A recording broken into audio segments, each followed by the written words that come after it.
নমস্কার সকলকে। সকলে কেমন আছো? আশা করছি সকলে খুব ভালো আছো। তোমাদের আরও একবার স্বাগত জানাই এক্সাম অফ বাংলা ইউটিউব চ্যানেলে। রিসেন্ট কিন্তু এসবিআইয়ের তরফ থেকে আরও একটি নোটিশ প্রকাশিত করা হয়েছে, যেখানে কিন্তু তোমাদের ক্লার্ক পদে নিয়োগের জন্য বেশ কিছু শূন্যপদ প্রকাশ করা হয়েছে।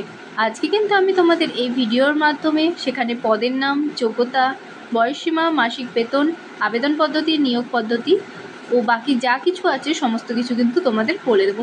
তাই ভিডিওটা স্কিপ না করে পুরো ভিডিওটা দেখতে থাকো এবং চ্যানেলে নতুন হলে অবশ্যই চ্যানেলটি সাবস্ক্রাইব করে অল নোটিফিকেশন অন করে নাও চাকরি সংক্রান্ত সমস্ত তথ্য পেতে।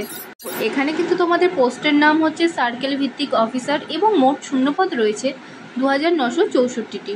এবং দেখো এখানে কিন্তু তোমাদের আবেদন করার জন্য যোগ্যতা চেয়েছে যে কোনো বিষয়ে স্নাতক ডিগ্রি থাকতে হবে, অর্থাৎ তোমরা যে কোনো বিষয়ের উপর গ্র্যাজুয়েশন পাস করলে কিন্তু তোমরা এখানে আবেদন করতে পারবে।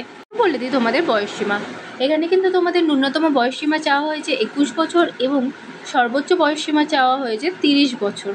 এবং নিয়ম অনুযায়ী কিন্তু তোমাদের বয়সের ছাড় প্রযোজ্য, অর্থাৎ তোমরা যদি SC, ST, PWD, OBC candidate হয়ে থাকো তাহলে কিন্তু সরকারি নিয়ম অনুযায়ী নির্দিষ্ট বয়সের ছাড় কিন্তু তোমরা পেয়ে যাবে।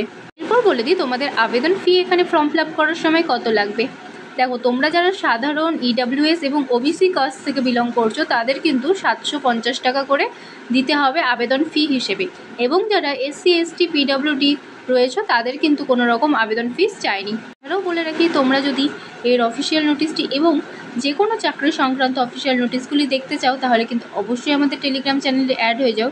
ডেসক্রিপশন বক্সে লিঙ্ক আছে, সেখানে কিন্তু আমরা চাকরি সংক্রান্ত সমস্ত অফিসিয়াল নোটিশগুলি দিয়ে থাকি। ফার্স্ট কিন্তু হচ্ছে তো আমাদের গুরুত্বপূর্ণ তারিখগুলি। এখানে কিন্তু অনলাইন আবেদন শুরুর তারিখ হচ্ছে 9/5/2025, অর্থাৎ অনলাইন আবেদন কিন্তু শুরু হয়ে গেছে এবং অনলাইনে আবেদনের শেষ তারিখ হচ্ছে 29/5/2025, অর্থাৎ এই মাসে 29 তারিখে কিন্তু তোমাদের অনলাইন আবেদন শেষ হয়ে যাবে।